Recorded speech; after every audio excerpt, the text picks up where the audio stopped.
I'm sure we probably not hard, but it's like I just.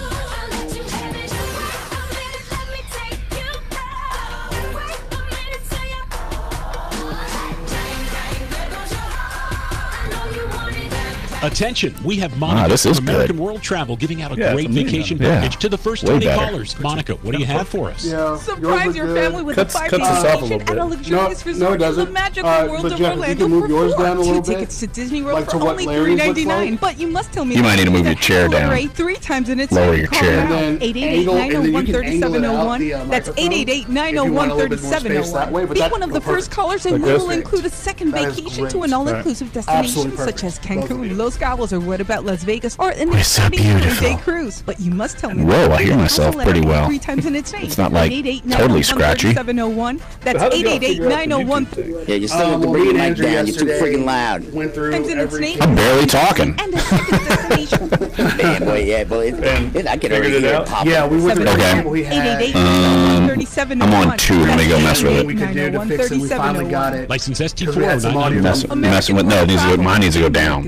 WODT. All right, is that better? Clyde's too. Clyde's got to go down too. Yeah. Leave Jeff's alone. All right, Jeff, you're good. Am I good? Test. 1 2. Test. 1 2. And which mic is Clyde? For over 80 years, in the heart of everyone, where it's always been, is a New Orleans tradition. Mandina's Refuge. Hold on a minute, we're having technical problems over here now. Staples. Old-style New Orleans food. Stupid-ass Fox Sports. They can't count to 30? Oh, to get the news update? New Orleans. Yeah, they're not even playing it right now.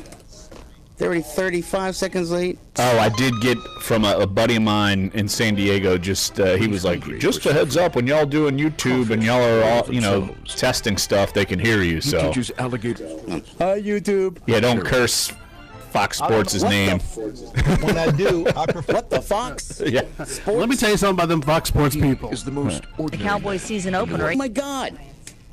They're killing everybody today. When you work as hard as son of a merry freaking rocker. All right, 4 minutes. It's Labor Day sale through Tuesday, and all mattresses are. All right, so I'm just gonna talk in your ear if it's still really hot. Okay. We got a guest right out the gate. 10:15. Jeff's sending you the. No, I think it's 10:30. Oh, 10:30. Yeah. Oh, is that a problem? No. I just need a change on Twitter. All right. All right, well, we got all the Gruden audio. Awesome, cool. I'll be right back. Yep. No. Suppose Thomas Edison had given up. 9,998. But his failures only led him to the next idea. 9,999. Picture Times Square, dim. Las Vegas, dark. Your home, black. Picture no electric light. 10,000. Come on. People are taking pictures of us through the door. Okay, sweet, because that's not awkward. I shouldn't Greg, have you seen my strawberry poppin' candy freeze? It's pink, icy, you can drink it. It's in a cup with one of those transparent dome lids.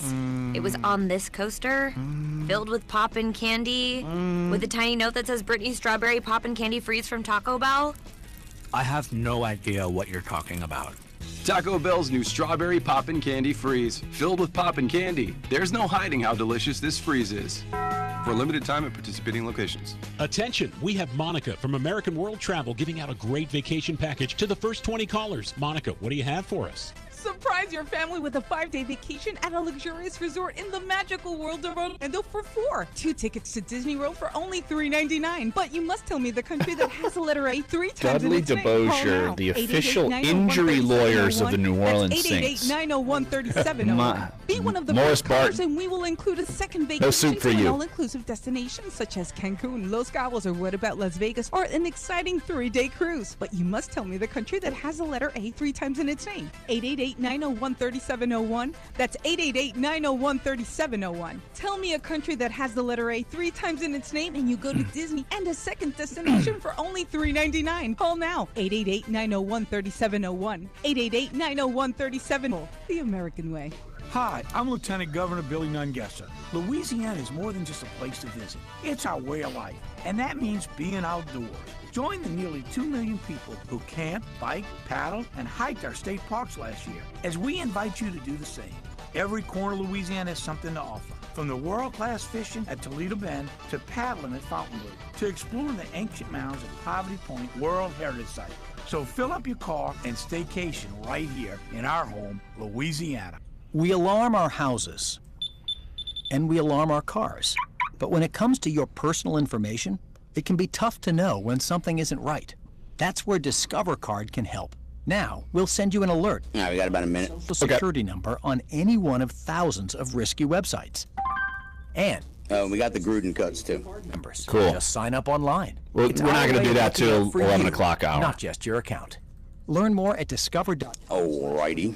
Limitations apply. The IRS doesn't mess around. If they want your money, they'll take it. They can take your paycheck and bank accounts too, even threaten your home or business. And it's about to get worse. The IRS just hired an army of new tax enforcers. So, if you owe back taxes, the smartest thing you can do is call Optima Tax Relief. Optima has access to a special IRS tax assistance program called the Fresh Start Initiative. And their clients that qualify are saving thousands, even tens of thousands. One call starts the process to stop the demand letters, stop aggressive collection actions, and stop that army of new enforcers from targeting you. But don't delay. It's important to act now while you still have options. Optima is A-rated with the Better Business Bureau. Optima has already resolved over $500 million of tax debt for their clients. Get your life back. Call now for your free consultation. Call 800-798-2477. That's 800-798-2477. 800-798-2477.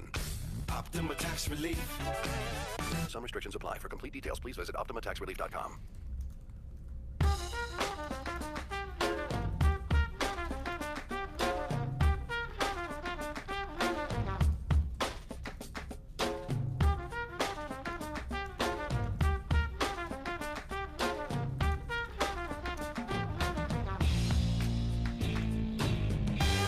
Dunc and Holder at you live from our NOLA.com Times-Picayune studios at the foot of Canal Street.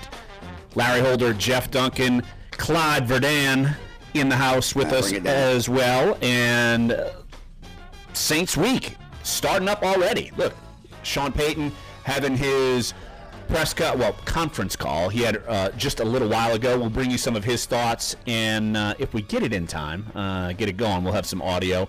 But also, look, earlier in the week, actually, I think it was late last week, we had a chance to catch up in a conference call with John Gruden, of course, former Tampa Bay Bucs Super Bowl winning coach and color commentator for Monday Night Football, and he had plenty to say about the first game he's going to be watching, Saints-Vikings, on Monday night, and so we will have plenty of his thoughts coming up in the 11 o'clock hour.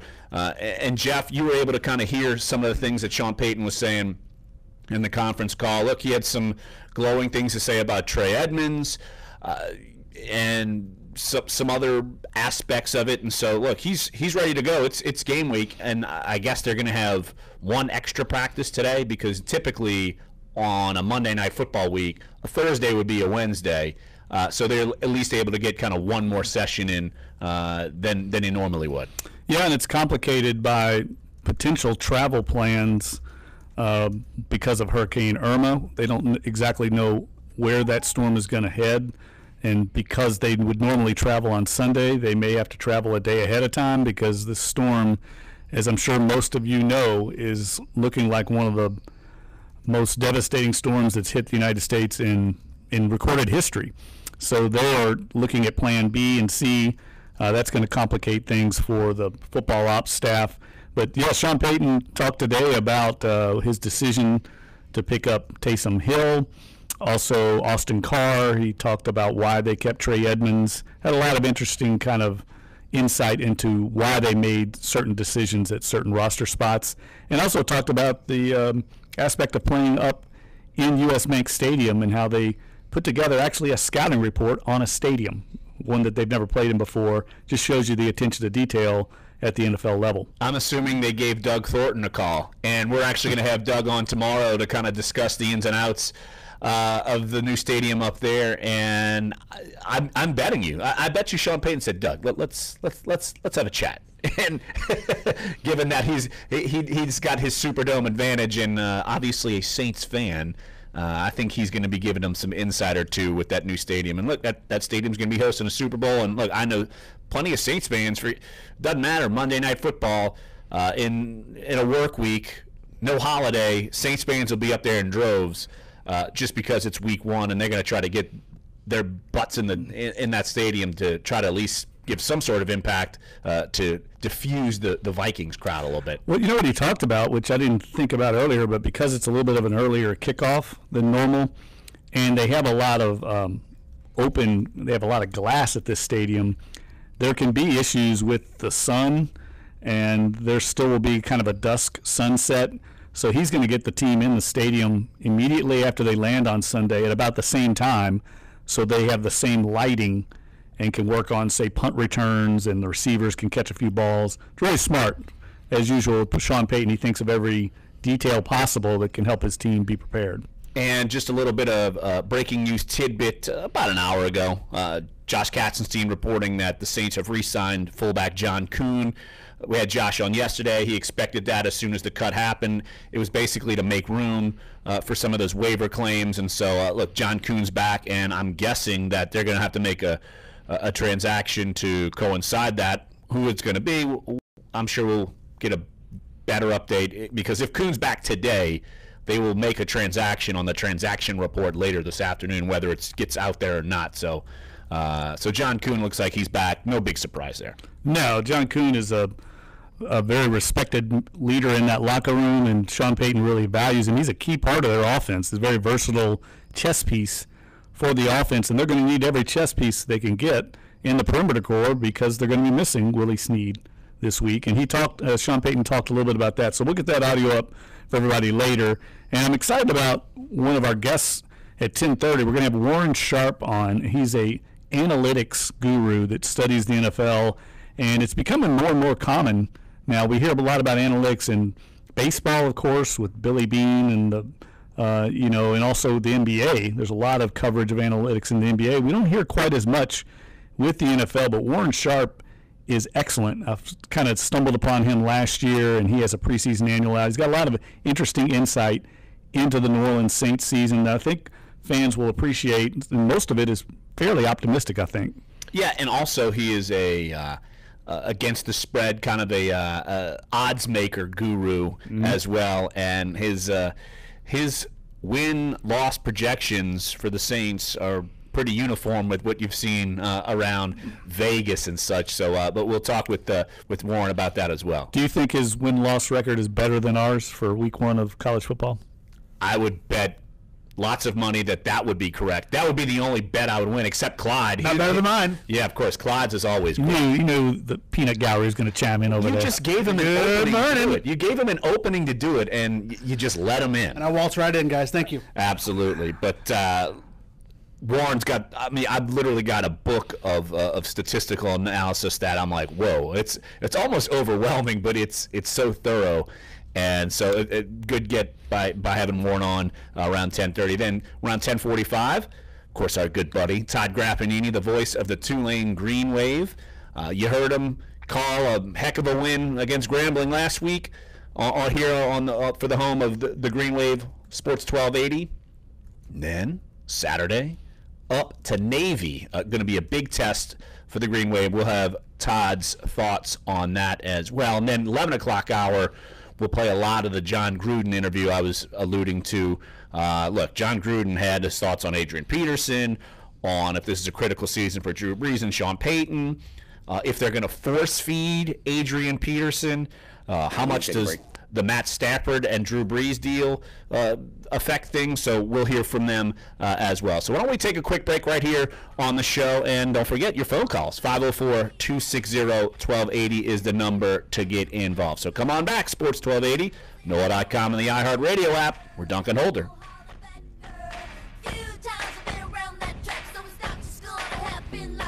Let's kick it off! Your shot at a trip to our... All right, guys. So, Larry, there's supposed to be a knob on the back of your microphone. You need to turn that one down. Okay. And then we're going to need to turn your main volume probably a little bit back up, and you got to make sure you're like right in on the microphone, because I mean you sound awful. Okay. So yeah, so there's a mic, there's a knob on the back end. All right, I'm messing with it. I don't know which way I'm going. All right, am I better now? Better now. I don't know, just check, and keep test. Mic test. 1, 2. Test. I'm not really hearing much of a difference. Shit. Okay. Well, damn it. I have no idea what the hell kind of equipment y'all are using, so I don't even know what to tell you except what Doug just said. Bring the knob down on the mic. Son of a bitch. I don't know. I can hear you. It's getting worse. All right. I think I gotta go this way. Mic test. Yeah, that mic way. test. That sounds better. Yeah, test. Okay, all right. So now maybe bring up your main just a tad, and then we'll just go with it from there. I mean, you can reach the main volume while you're on the air, though, Dave, right? we're using Yeti Pros. We're using the. But that was one. All right. Test. Mic test. Okay. All right. Shit, I'm gonna have to come over there at some point in time this week. Take a look at what the hell y'all got. Yeah. Who's great and gives. All right. All right. Well, let's just see. You brought the other one down a little bit, so let's just see what happens there, and then. Because I got you in Q, so that doesn't really mean a whole hell of a lot sometimes, because that's a different speaker. I was happy at that moment. They've got a picture with me and Tom Benson. I've got it on my wall here in Indianapolis, and it was after that game, and I look like I'm comatose. Listen live weekdays on Sports 1280 and the free iHeartRadio app, or catch up at sports1280.com. Tinker with it over the course of the breaks just to get it right. Colonel Sanders from KFC here to talk about the good old days. I'm glad you brought this. Well, the good old days are still here. Yeah, still had it. Yeah, like one Specifically, page, there's so much KFC's information original on one recipe page, fried it's like chicken with overwhelming. 11 Oh, herbs yeah. and spices. I started Our flipping delicious through it. chicken I'm is like, still what hand the- breaded and pressure fried, just like it was then. Get your fill with 2 pieces of my original recipe in a $5 fill-up with mashed potatoes, a biscuit, a cookie, and a drink at a KFC near you. KFC, it's still finger-licking good. At participating KFCs, prices may vary. Tax extra. Progressive presents Mindflowness with Flow. Before you lies a beautiful meadow. In that meadow, Progressive directs Take the sheet if you need it insurance rates while we're doing it. alongside Yeah, it those doesn't of matter. competitors. You select the I'm lowest just going to wing it. a great sense of calm. I made all these You don't have the copies. book? Yeah, but I couldn't find the book. All right, 10 seconds. Okay. Rates with competitors' rates, so you can rest easy. Visit Progressive.com. Progressive Casualty Insurance Company and Affiliates. In all states or situations, prices vary based on how you buy.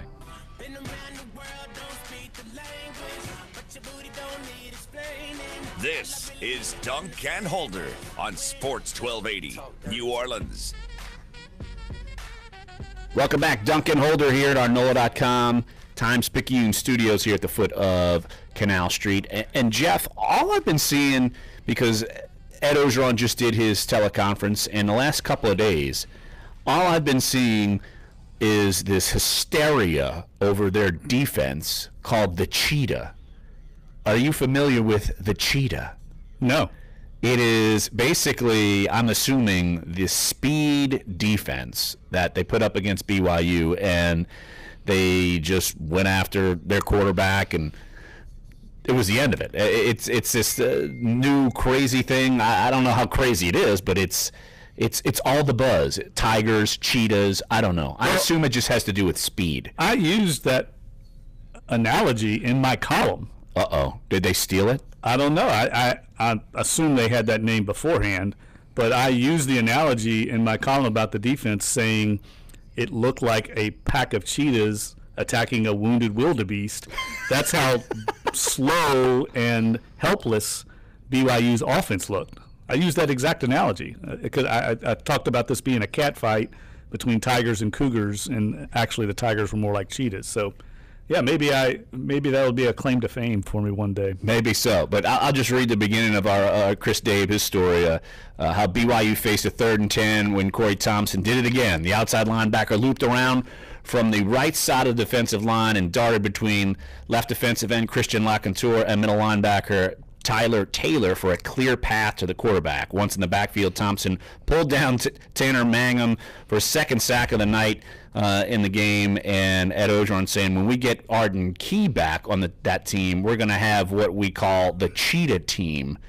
We're going to have a very good pass rushing system. Well, it seemed like they had a pretty good pass rushing system come up against BYU, and I'm assuming they're probably going to find pretty good success against Chattanooga, because I saw our buddy Garland Gillen put up a point spread, and I think it was like 40.5. LSU's a favorite over Chattanooga, so I don't think they're going to have too much trouble with the old Chattanooga Choo-Choos. I don't even know the mascot. Who the hell are the Chattanoogas? Look, I'm going with the Cheetah as my claim to fame, because that sounds to me like he's naming it after going forward.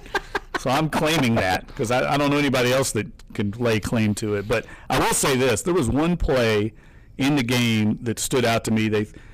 It was on the first series, I think, for BYU. They threw a pass out in the flat, one of those little quick outs, you see all the time in football. Right. And the ball was coming to the receiver, and Kerry Vincent, I think it was actually tackling the BYU receiver before the ball got there. I mean, I guess you could have called it interference, but the guy caught it anyway. But it just showed the difference in speed between the LSU defense and the Brigham Young offense. I mean, the receivers, by the time the ball was arriving, were either being tackled or were getting dropped a split second after the ball arrived. There was no yards after contact at all. It's really impressive. And Dave Aranda is earning every dollar of his $1.8 million salary. It's the highest paid assistant in college football, and I think he's worth it. And on the other hand, what you're seeing as far as what's being said out of LSU, that really LSU did not put up much of a variation in their offense, that they feel like they probably showed about 20% of the playbook against BYU. And look, I believe it, because all they had to do was run the ball every time and ran right over him. So it's pretty amazing that you figure you go up against a team like BYU and you have to show some things, and you probably won't have to show much against Chattanooga. And so when you go up against Mississippi State, they're probably not going to know what's actually going to hit them. So the fact that they were just able to dominate against BYU, they're going to dominate, I'm sure, against Chattanooga. Mississippi State's probably not going to know what hit them. And look, they've got a capable quarterback in Nick Fitzgerald, so I'm curious to see, any variation of this cheetah thing that they're talking about, or that you created, whatever. And they're basically saying that you put Arden Key and Clavon Chason together, and you think this was havoc before, it's going to be even more havoc. And I think expectations are going to be jumping through the roof if they just dominate in Starkville and then keep this thing going. I think it's going to be something where we're not going to be really sure how good they really are if they steamroll up in Starkville, and then you get to Florida, and what if Florida's not that good? And then you face some tougher teams later. So I think the hype machine is going to go through the roof with this team, and it started by this dominating performance against BYU. I agree with you, and we don't know how good Florida is, but that'll certainly be a test in Gainesville. That's a difficult place to play, and they still have a really good defense. But it goes back to one of the things I've said all along in college football, because there's so much speculation and everybody doesn't play each other. It's difficult to know who's good until the season plays out. Right. I used to always argue with some of the PR people at LSU. They used to always cite, I wouldn't say argue, look at Clyde popped his head up.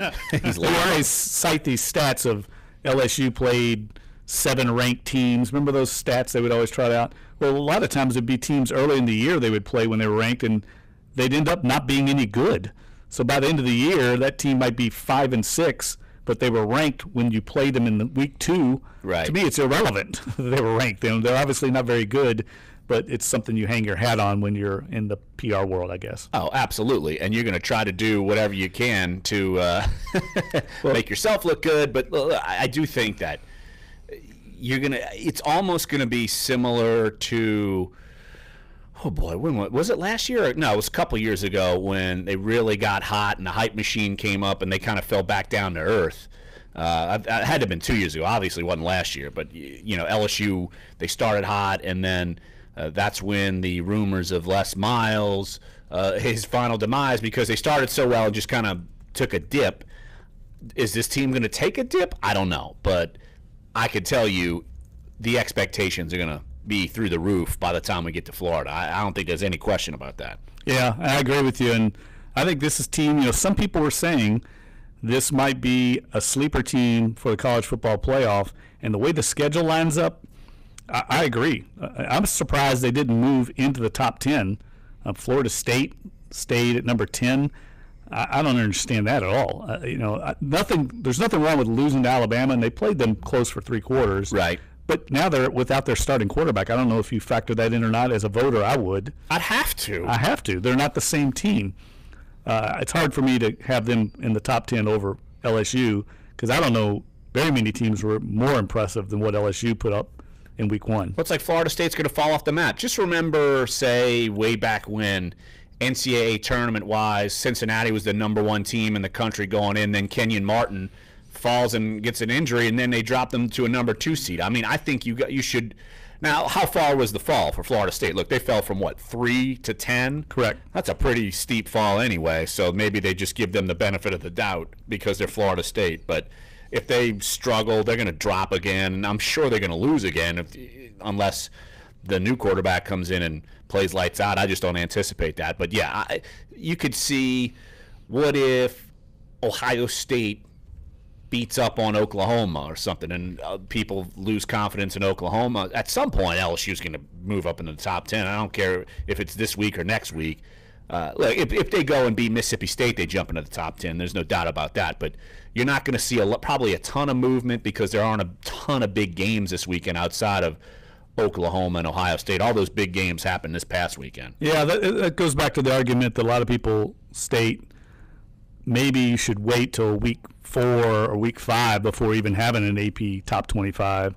That way everything can kind of sort itself out. We can figure out who's good and who's not. I mean, the schedule, you're right, it takes care of itself. We'll know, and everybody will fall in line appropriately. But because the way the college football system is set up, and there's basically it's a beauty pageant about perspective and image, because everybody doesn't play each other, the poll matters, and rankings matter, and scores matter when you don't play everybody and everybody doesn't have a chance to prove it on the field. And I've heard the argument about not having polls to start the season, but that's never going to stop. They're always going to have polls at the start of the season. No, there's too much interest. Right, there's too much interest, and it doesn't, at least the AP poll doesn't factor in per se into the college football rankings because it's not like this component anymore like it was with the BCS or, the coaches poll and all this. They have isn't it the committee, and they come up with their rankings, and that's what it is. So now it could sway their perception, but it doesn't technically factor in. So, yeah, it should be like I said, you look at some of the teams that are lurking around. Look, Georgia's 15. Look, what if they're better with their starting quarterback, Eason being out, and the backup comes in and he plays lights out? He played great against Appalachian State, and Eason did not look that good. And then you look at a team like Florida State's probably going to drop. What's going to happen with USC? I mean, they barely won. Sam Darnold looked extremely human. He did not look like, let's tank for Sam for the Jets. No. He did not look like that player at all. No, in those first games, sometimes teams have to iron out the kinks, and they have to make corrections. Sean Payton always talks about with the Saints, we're in a race to make improvements after week 1, week 2, week 3, the best coaching staffs, the best teams correct their mistakes and move forward. That's exactly what goes on in college football. Look, I watched my alma mater, Louisville, play. They were awful. They do not belong in the top 25 right now. They're still there at 17. They're not a top 25 team. Now, they might get there. They have a talent. They have the talent to be there, but right now they are not, and they've got Clemson in 2 weeks. The ACC now is quite interesting with Florida State, who is expected to be the kingpin there. Now they've got a true freshman quarterback, I think, or a redshirt freshman. I don't know if he's redshirt or not, but he's obviously a good player. You don't go to Florida State without being a highly rated prospect, but it's all going to speed up for him quite quickly as he gets under center now. It's not the same as practice, but I'm sure he's talented, and Florida State's got so much talent around him, and Jimbo Fisher, I'm sure, will protect him as best he can to get the training wheels off in time for the showdowns against Clemson and Louisville and all the other teams in the ACC. Right. It's not like Jimbo's under some hot seat or anything. I mean, he's worked his way into a nice deal. Otherwise, he would be at LSU. So he worked his way into there. And if you lose your starting quarterback, and what is it, a true freshman might be their backup quarterback. I'm not totally sure, but look, it's something that you just assume Florida State. This is going to be a year where they might. All right, let's try to fight, and whatever happens. They'll be good enough to maybe get 8-4 at this point. But yeah, that's a team that's going to drop off. And Jeff, I know you were saying Penn State at number 4. You're a little leery on that one. Yeah, I think a lot of James Franklin. Obviously, they've got a Heisman candidate and Saquon Barkley.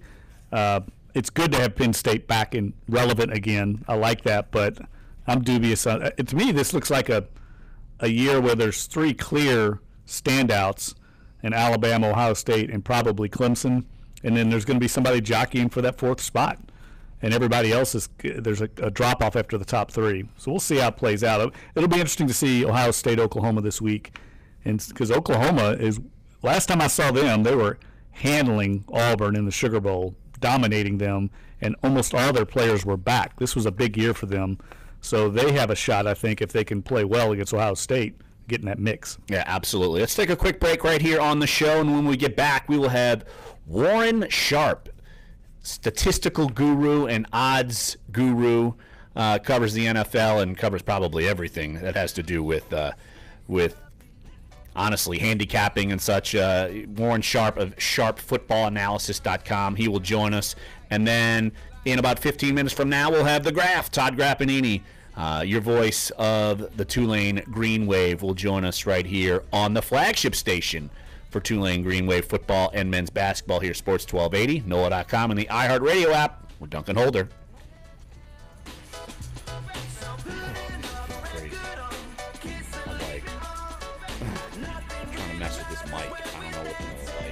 Your forecast on Sports 1280, New Orleans. I mean, they say it's better. Is brought to you by Red Cross. Happy Wednesday from the Fox 8 Weather Center. I'm meteorologist Shelby Latino, and temperatures. Yeah, I mean, I think that's the best we're going to get without being able to see it. I'm like, because now the mic flipped upside down. I don't know which way is what. What's this? I'm like, dude. And I haven't touched anything since nothing got touched. It's clearing out tonight, allowing temperatures to fall to the 60-degree mark on the North Shore with a few spots in the upper 50s. And on the South Shore, we'll be to upper 60s by tomorrow both morning. of y'all are texting me, and he's like calling me. It's hot. I'm like, dude, we're working on it. But he at least says it sounds better. So I'm like, okay. Yeah. Well, and the worst part is like listening to you now through the queue. It's fine. Sounds perfect. Right. You know, but once we go on the air, it's just like. I know. I'm like, what the hell? I don't know. 90999.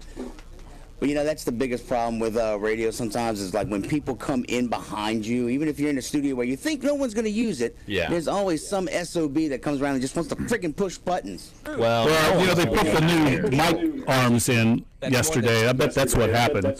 Somehow they put these new arms, so we have the mic up higher now, and like we do in the studio. Somehow they must have tweaked that mic when they were doing it. Sons of. Well, we're better than we were. So. If you own it, you have a full time. All right, am I calling Graff? What's up? No, Warren Sharp.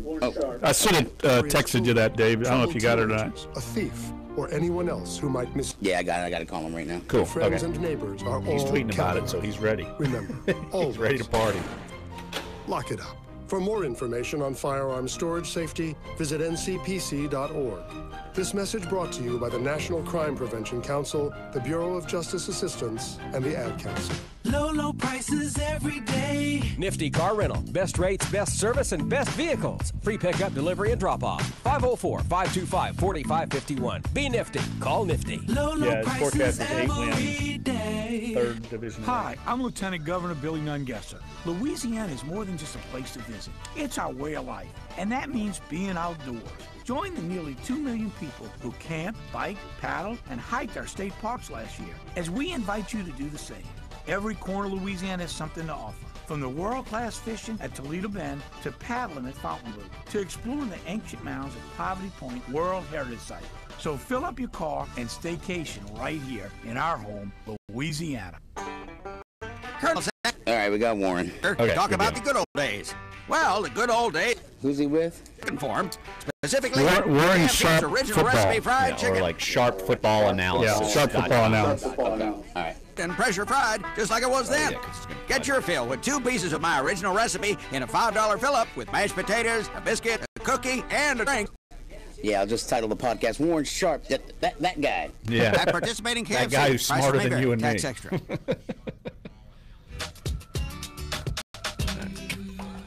Our insiders are talking your teams. Sports 1280, New Orleans. Welcome back. Dunc and Holder here at our NOLA.com Times-Picayune studios at the foot of Canal Street. And our next guest, Jeff has been lauding our next guest for, I'm talking a good month. You've been lauding him to me about his statistical analysis, breakdowns of everything there is Saints, and he's been telling me, we've got to get this guy on. We've got to get this guy on. Well, Jeff, we've got him on. Your guy. I'll let you introduce him.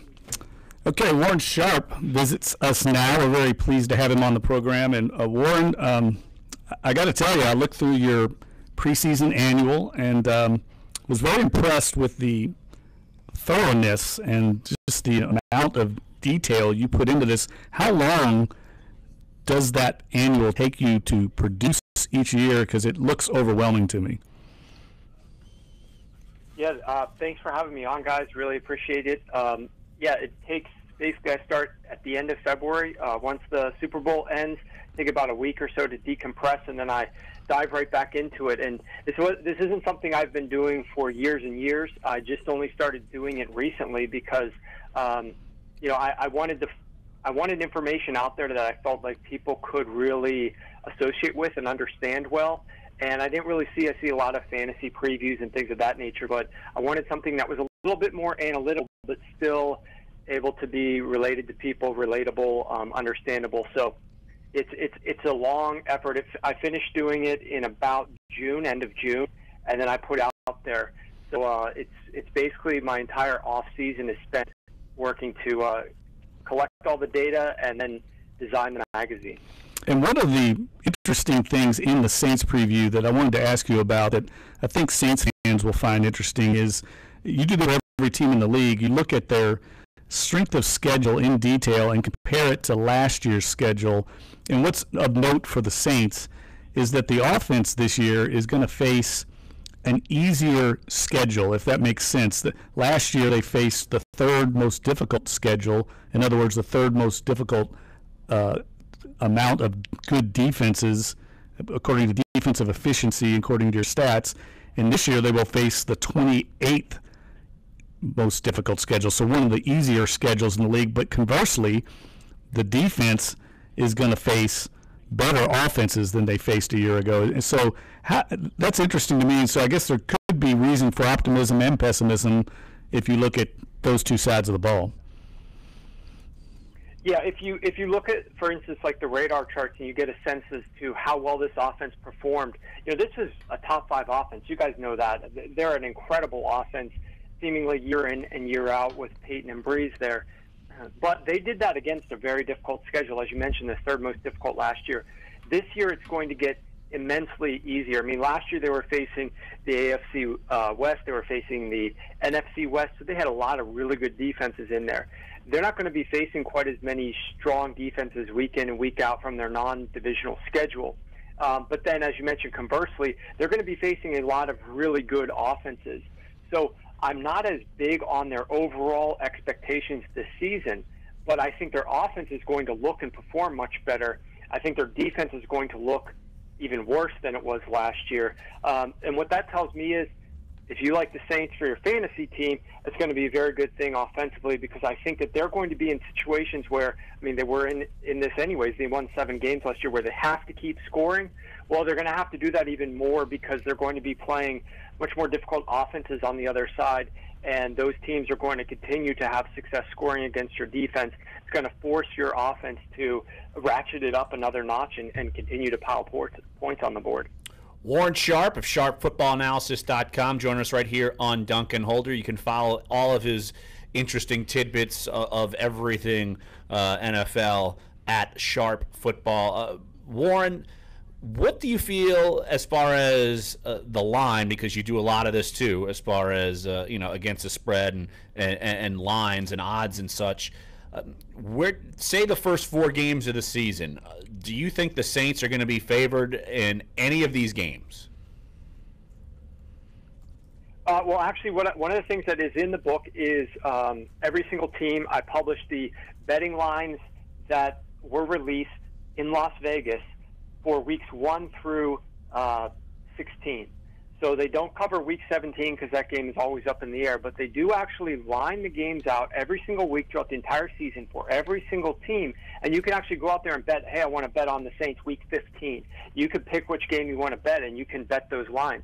Right now, the Saints are underdogs in all 4 of their first games.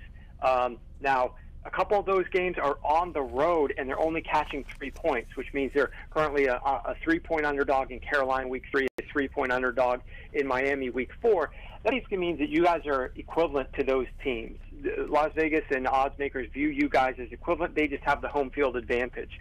But obviously right now, they view the Minnesota Vikings better than you. They view the New England Patriots better than you. So it is going to be a very difficult start to the season, of course, but it's not one that I feel is insurmountable. The schedule obviously gets easier towards the end, where you guys do face some teams that I think that you should be able to beat. But I personally believe that it's going to be difficult to post 9 wins this season. This division itself, it's going to take a number of wins to come out of this division. There's a lot of good teams in your division, and it's going to be a difficult start. But if you guys can get on that head start of that, if you can upset the Vikings week 1 and maybe win one of these 2 games on the road week 3 or 4 and get off to a 2-2 start, then you're ahead of the curve, and you might be able to get there. That's a great point, Warren, and something we've talked about on the program a lot. This season, I think, really hinges for the Saints on how well they can start against that tough schedule. One thing you point out in your analysis that I think Larry and I both agree with wholeheartedly, and probably Saints fans agree with wholeheartedly, is that as great as Drew Brees is, when you really get into the statistical analysis of his performance, he might even be, and I don't know, I'm going to get your thoughts on this, he might be underrated, what he's done here in New Orleans, because he's had to carry this franchise. I can't think of another player that's had to carry a club as often as Drew Brees has had to carry the New Orleans Saints the last few years, and his statistics are quite impressive, aren't they? I'm shocked that Drew Brees doesn't get a little bit more popularity in the common media. I mean, down there, I'm sure he's beloved and obviously extremely well known. Nationwide, he is more well known, I think, thanks to fantasy football. Everybody's looking at what the Saints offense does every year. It's interesting how fantasy football kind of seeps into all of our visions about the NFL. But from a holistic perspective, he really doesn't get the credit that he's due. As you mentioned, this team and this defense, I mean, bottom 3 defense the last 3 seasons, this has been a squad that's really relied on his performance, and it is a shame, here we are in sort of like the twilight of his career. I don't know how many more seasons he's going to have. You got your salary cap. We know what Drew Brees is allocated, and so it's difficult to build a roster when you're spending as much on a quarterback. And obviously, a team like the New England Patriots, where Tom Brady's taking $14 million cap hits every year, they're able to build out their roster a little bit easier. But the issue becomes with Drew Brees. He played in this era where you had Payton Manning rising to greatness, and all the battles were focused in the AFC with Brady and so he was always like a second fiddle sort of to those guys and to their battles. But no matter what you look at in terms of metrics, what he can do at the line of scrimmage, the accuracy that he presents, he's just so reliable and dependable that it's really going to be a sad day when guys like Drew Brees, even to an extent not as good as Brees, but Phillip Rivers, these guys are at the twilight of their career, and in a few years we're not going to have guys like that in the NFL anymore, and I'm just not really convinced that this younger crop of talent that we've got is going to replicate the success that those quarterbacks have been able to deliver. Talking to Warren Sharp of Warren Sharp Football. Warren, one last question here, and I'm really fascinated by this. You keep statistical numbers on close game records and what you call critical and game-deciding stats. That's like turnover margin, return TD margin, and that one stood out to me, and Saints fans are all too familiar with this. The Saints were -5 in return TD margin. Of course, they had a couple of block kicks return, some pick sixes. Those things, in my experience, tend to kind of even out for the most part. Is there a chance that this team just had some bad luck in a lot of these close games, and maybe they're due a little good fortune and can reverse that 7-9 record with just a few more breaks here or there? Yeah, I mean, look, some teams with the turnovers themselves are more related to the quarterback play. Generally, when you fumble the football, it's one thing to fumble it, but then it's another thing. Once that ball's out, either team should have a decent shot at those. So the fumbles lost should be a little bit more neutral. Interceptions, you have to have an aggressive defense to offset an offense who might have a more turnover-prone quarterback. But when you talk about like the sack margin, for example, or the return touchdown margin, the team that wins the return touchdown battle in a given game wins 75% of those games. The team that wins the sack battle wins 71% of those games. We're talking about like literally in that game, if you record more sacks than your opponent, 71% of the time over the course of the last several years in the league, you will win those games. So those are vital statistics. They're not just the return touchdowns. Those are instant points. Why is return touchdown such an important factor 75% of the time you win those games? Well, it's because your offense is enough to go out on the field. Not only are you preventing the other team from scoring points because you just recorded a turnover, even if it's a punt, generally that's almost like a turnover, except it's not. The other team's not able to score points there. You're then getting the ball and immediately scoring points. So I'm talking about all non-offensive touchdowns, whether it's an interception, fumble return, or a punt return. Those are points that you're putting up without your offense having to get on the field. And we know, even though the Saints offense has been so great, it is difficult when you get the ball to march down the field and convert first down after first down and try to get a couple explosive plays in the mix to help alleviate that and then score touchdowns. And, field goal rates are obviously, teams are more likely to get field goals than touchdowns because it's difficult to get down there and score touchdowns. And to get those 7 points, it is massive. So if they can revert that or even neutralize it back to an even playing field at 0, I do think that there's a great chance to get to 8 wins. But it's going to take more than that, I think. They're going to have to be in the plus category to have a winning season, in my mind, unless they can pull out some upsets here, like we discussed in the first month of the year. Warren Sharp of SharpFootballAnalysis.com. You can follow him on Twitter at SharpFootball. Warren, awesome stuff. We really appreciate you jumping on the show, and we'd love to have you back on down the line to go over what's what, and blows my mind. Oh, it's like you break it down so well. And it's so thorough. But, Warren, we really appreciate you jumping on the show. Hey, thanks for having me on, guys. Happy to be on anytime. All right, appreciate it. That's Warren Sharp, SharpFootballAnalysis.com. Wow. So if you missed any of that conversation, you better go listen to our podcast, sports1280.com, NOLA.com, iTunes, NOLA.com, SoundCloud page. Jeff, great stuff. I'm not good at math, so unfortunately, you and I both probably need a little remedial work in his analysis, because it is quite intimidating. But once you dive into it, it's a deep dive into the analytics of the NFL. And, the Saints have just hired, for the first time, an analytics person, because it's becoming more and more popular and a trend around the league. Absolutely. So let's take a break right here on the show. When we get back, Todd Graffanini, the voice of the Tulane Green Wave. And don't forget, tonight, the Willie Fritz Show should be a lively one at Manning, 7 o'clock, right here on the station. And look, 1-0 and some momentum going into Navy. So we'll talk with DeGraff about that here on Sports 1280, NOLA.com, and the iHeartRadio app. We're Dunc and Holder.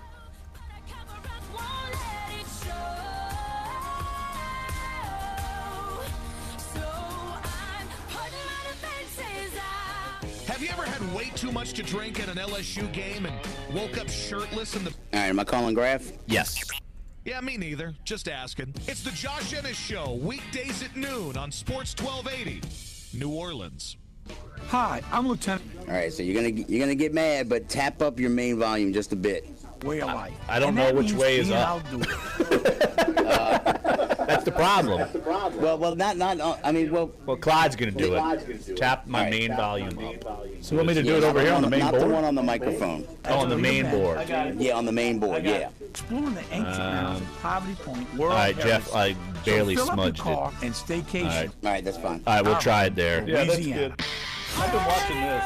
Okay. This is Dave Grohl from the Foo Fighters. So Jeff's been watching the Breaking Benjamin. the ping level over You here. were up way high earlier. Yeah, that's crazy. I just noticed it. Right now, and type in your favorite artist name to make a custom station based on all their biggest hits. Actually, we don't have to be that close to these. Well, that's why I backed away. Yeah, they're like All free. pretty damn good Download our free mics. iHeartRadio app or listen online at iHeartRadio.com. That's what I mean. I realized I'm too Choose it, close. Love it with Estee Lauder's free gift, your choice. Worth up to $150. It's yours free with just a $35 Estee Lauder purchase. With 7 pieces in all, it's an incredible value. This radio and stuff's you too can complicated. choose your skincare and makeup. Every day. At Macy's, and you'll also Every get day a new 10-day sample landmine. of double wear long wear foundation. Told Jeff this. Perfect shade. All right, 20 seconds. We're hitting IEDs every day.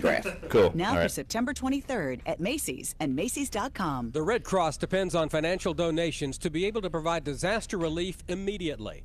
Help people affected by Hurricane Harvey by visiting redcross.org, calling 1-800-RED-CROSS, or texting the word Harvey to 90999 to make a $10 donation. This is Dunc and Holder on Sports 1280 New Orleans. Todd must be jamming out on his walk.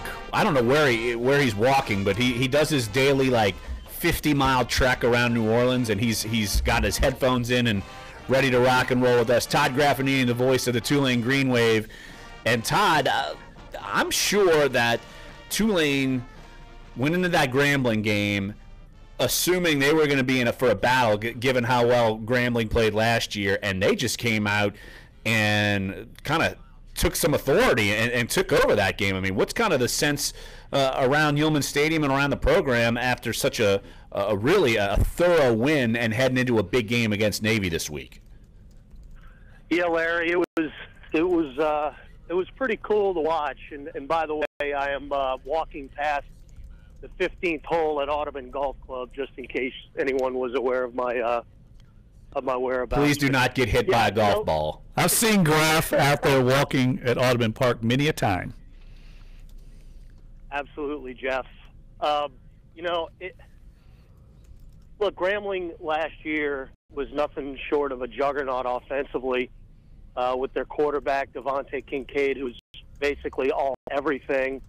Outstanding running back in Martez Carter. But they did lose a lot as far as the wide receivers go. They lost a bunch of catches, a bunch of touchdowns from last year's team. But look, anytime you still have Kincaid back there, he can literally win a game by himself. The way he can run, and he's got a really good throwing arm as well. But I tell you, Tulane's defense just rendered him useless. It was really fun to watch.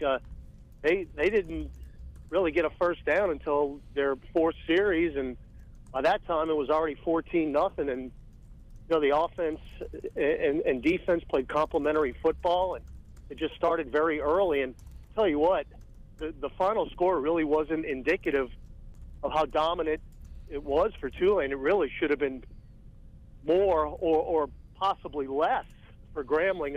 They honestly should not have scored their first touchdown. They got helped by running into the kicker penalty on what we thought was a blocked field goal that the refs didn't see it that way, and that actually led to Grambling's first touchdown. So you could argue Tulane's defense was that close to pitching a shutout Saturday night. So it really could not have worked out any better on both sides of the football for Tulane. 4 sacks, 8 tackles for loss against Grambling, and then you mentioned offensively, Jonathan Banks. He certainly started his career off well. First throw, touchdown, three throwing touchdowns. Let's see, 10 of 15 and 84 yards on the ground, minus any kind of sack or whatever. But also had a touchdown there. So I'm guessing Coach Fritz and the rest of the offensive staff are extremely pleased how he came out first start of his career. Very efficient And the key, Larry, mistake-free. The ball did not hit the ground one time. Actually, I take that back. There was a kind of a miscommunication on a handoff, which Tulane did recover. That was the only time the ball hit the ground. Banks was nowhere near throwing an interception. Actually, there was a drop in there, too. So he really could not have asked for a better start. He was very good with his decision-making, whether to keep, which he did a lot, whether to pitch to the wide guy. And, of course, Taron Oncolot on the first play of the fourth quarter went 58 yards after just a picture-perfect pitch to the right. And Oncolot had nothing but green in front of him and just outran the defense. And if Jonathan Banks continues to play like that all year long, Tulane is going to be in a lot of football games and hopefully win a lot of football games because, again, the defense just appears very sound, very well coached, very experienced, and, it was definitely a fun start. And speaking of sound, very well coached teams, Tulane now has to go to Annapolis, Maryland to play Navy. And Graff, I know you've been there before. One of the great college football environments. If anybody out there has not been to Annapolis, if you're a Tulane fan, that's a great road trip. It's a great little town, great atmosphere, and a very difficult place to win. I guess the thing that Tulane can draw on, Graff, is that they played this team very well in the past, so they should have some confidence going up there. No question, and you could actually argue, Jeff, the last 2 years. 2 years ago in Annapolis, and, of course, last year here, Tulane played well enough defensively to win the ball game, just could not get anything going offensively. Keenan Reynolds, who actually I thought got hosed not getting into the Heisman show at the end of or at the beginning of December 2 years ago, who was just an all-world quarterback for Navy, really could not do anything 2 years ago in Annapolis. The defensive scheme was so good. And then last year, it took a late fourth-quarter touchdown for Navy to eventually get a win. They scored with about 2 minutes left. Navy was trailing 14-13 at the time, and they got that late touchdown and won 21-14. Tulane was able to force a couple of turnovers, which is very hard to do against Navy. They don't put the ball on the ground. And, I watched Navy the other night. They haven't missed a beat.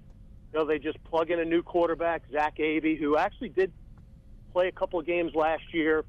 Will Worth was a senior, but he got dinged up, and Abey had to come in. He didn't do that great last year. Well, last year is in the rearview mirror because he certainly looked pretty good to me the other night against FAU.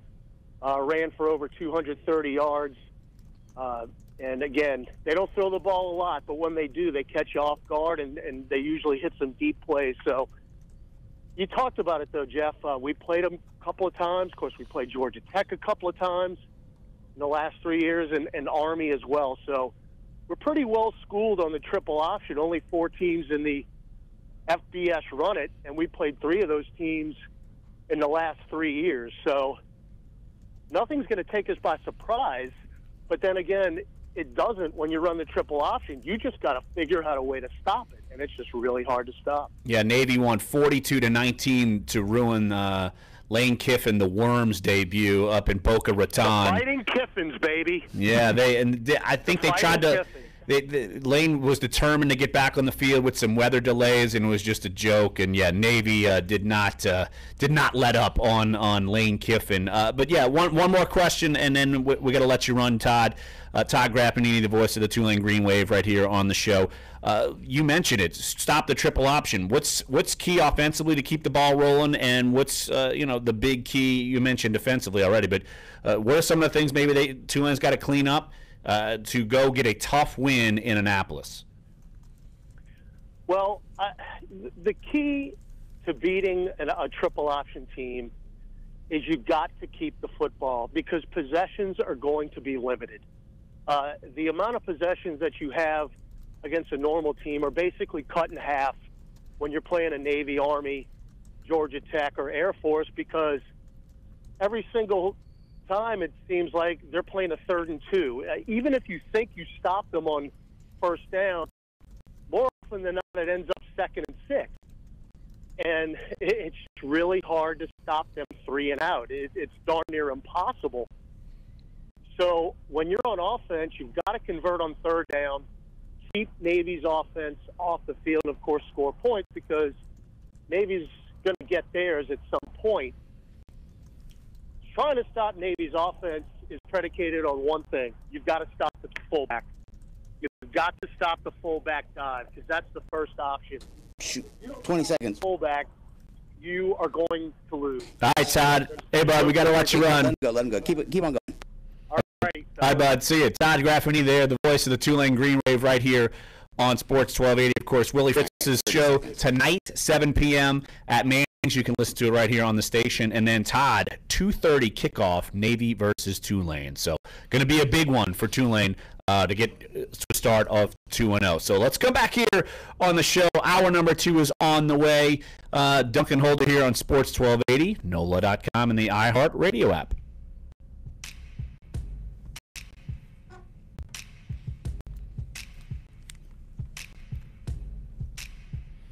I've never seen a diamond in the flesh. For game-changing innovation, look to the Latrim family of companies. I'm going to have to stop multitasking. The Latrim company changed the game when they invented modular plastic conveyor belts years ago. These belts and innovative Intralocks technology are transforming movement in manufacturing facilities around the world. Intralocks is a dynamic global company now hiring in production, warehousing, shipping, and more. If you want to be part of our successful team, visit Latrim.com. That's LAITRAM.com. When it comes to parenting, there are WODT WNOE FM HD2 New Orleans. Listen on the free iHeart Radio app. Search Sports 1280.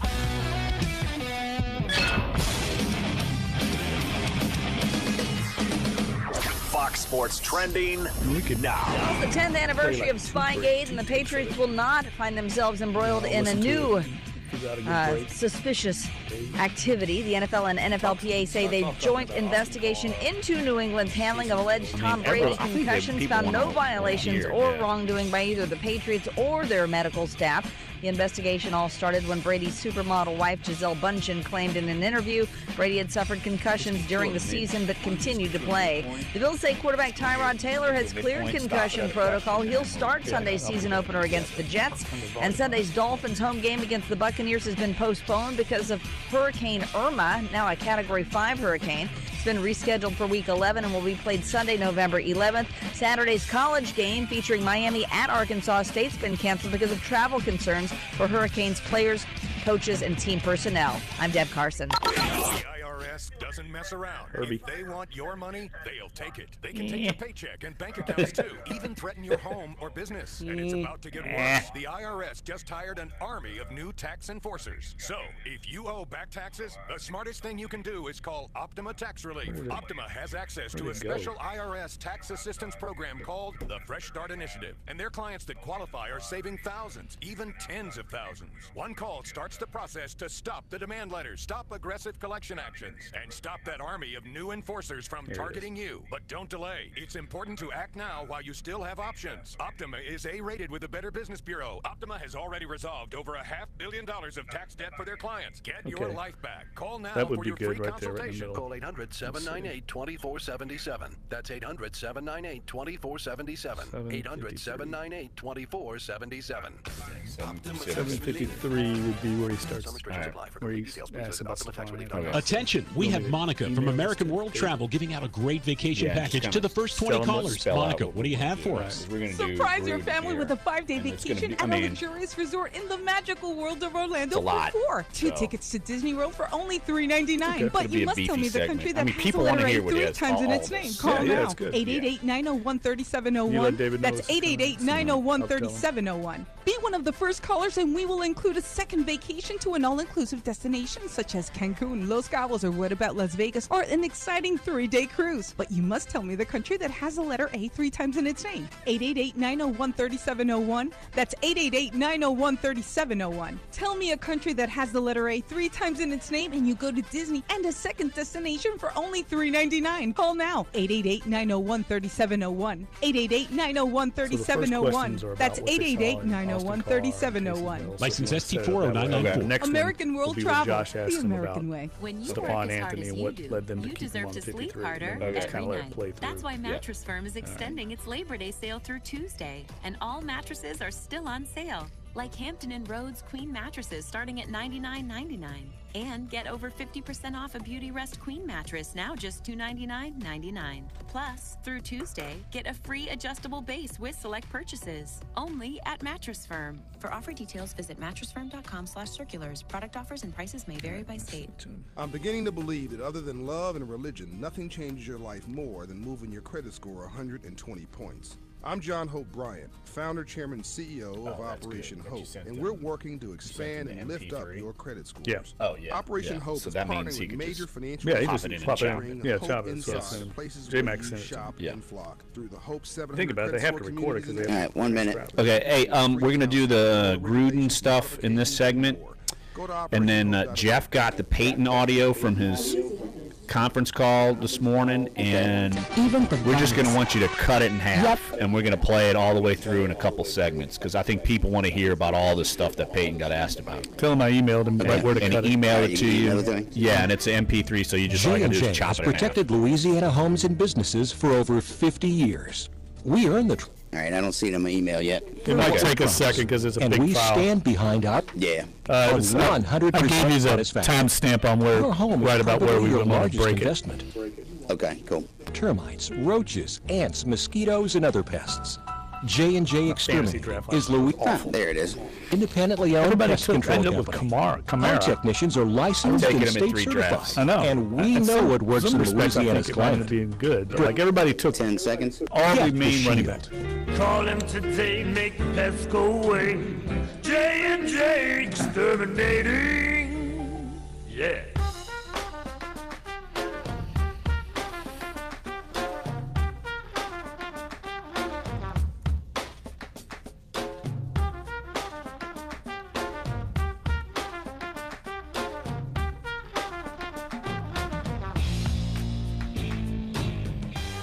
Hour number 2 of Dunc and Holder here on a Wednesday, September 6th.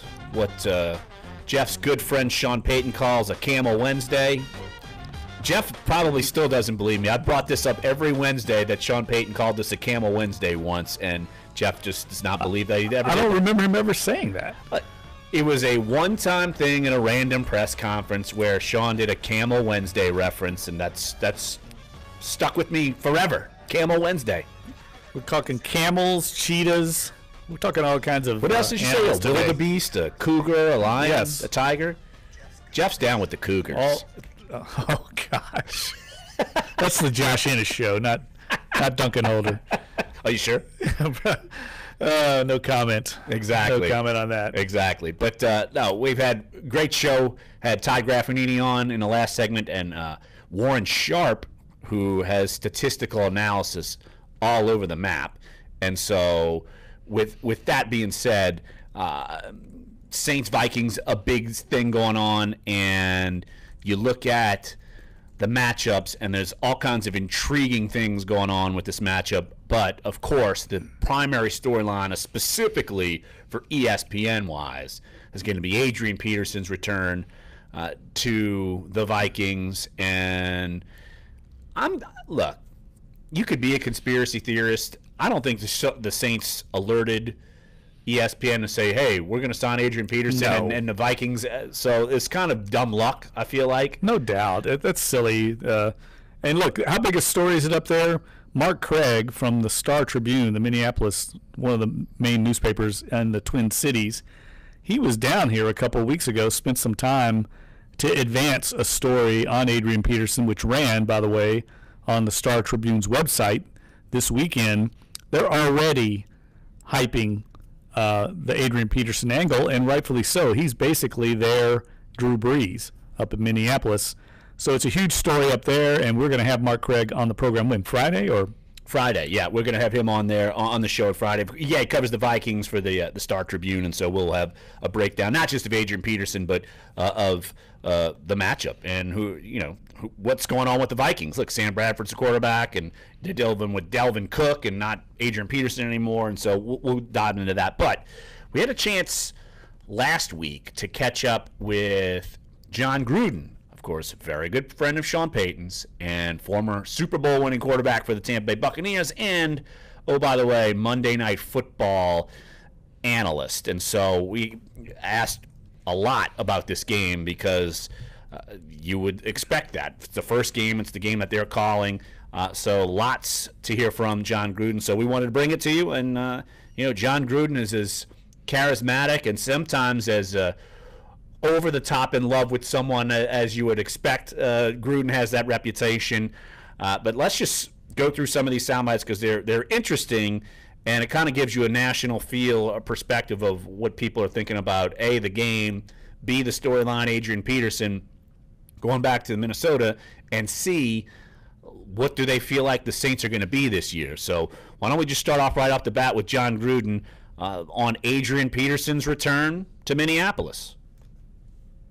Well, I think there's going to be a lot of drama surrounding this, no question about it. It'll be an emotional night, not only for the fans, but for Adrian Peterson. I remember talking to Brett Favre about that. He said he felt sick in his hotel room the day of the game. He was just distraught with his emotions of playing against his former team. And I'm sure Adrian's going to have a lot of those same emotions. Going to the stadium as a visitor, being booed by the fans, not cheered, and every carry, every snap will be scrutinized. And he's not going to be protected against this Viking defense. Having watched the Vikings in training camp over the years, they weren't allowed to touch Adrian Peterson. He's fair game in this one, so it'll be fun to watch Linval Joseph and Kendricks and Harrison Smith go after their former teammate because it's going to be an intense atmosphere on opening night. And, yeah, I'm curious to see the reaction. There's even some prop bets on I got emailed something maybe like I don't even remember the site, but on the reaction. You can make a prop bet on the reaction of what the fans are going to do in Minneapolis. Are they going to boo him? Are they going to cheer him? Are they going to be indifferent? I don't think they're going to be indifferent. No, they won't be indifferent. I think they'll cheer him. I mean, he was extremely popular in Minneapolis and has said all the right things so far. He did tell Mark Craig that he wants to kind of stick it to Minnesota, but I think that's understandable. Of course. They let him go, and you figure you could want to finish your career there, and it's just human nature. And so, of course, you'd want to. Now, this next answer, it comes from a question that it was a weird question, something about trying to liken Peterson's return like Saints-Vikings against when they played in the NFC title game. I don't know where the question was going, to be honest with you. The point of the answer, though, was about weapons outside of Adrian Peterson. So forget the question. Just hear Gruden's answer of what he's explaining about the Saints offense here in this next soundbite. A little bit. I'm not that deep into this just because Peterson plays a different position than Favre. I don't think he's going to have the impact on the Saints offense the way Brett Favre impacted the Vikings offense. I'm not even sure how New Orleans is going to use Adrian Peterson. The most impressive back I saw in New Orleans this offseason or preseason was a rookie out of Tennessee. And I know Ingram's going to get his touches, and I'm anxious to see what role Sean Payton uses Adrian Peterson in. They've never really been known for their running game in the last 7 or 8 years, so it'll be a huge transition. It'll be very exciting, but there's a lot of unknown heading into the opener.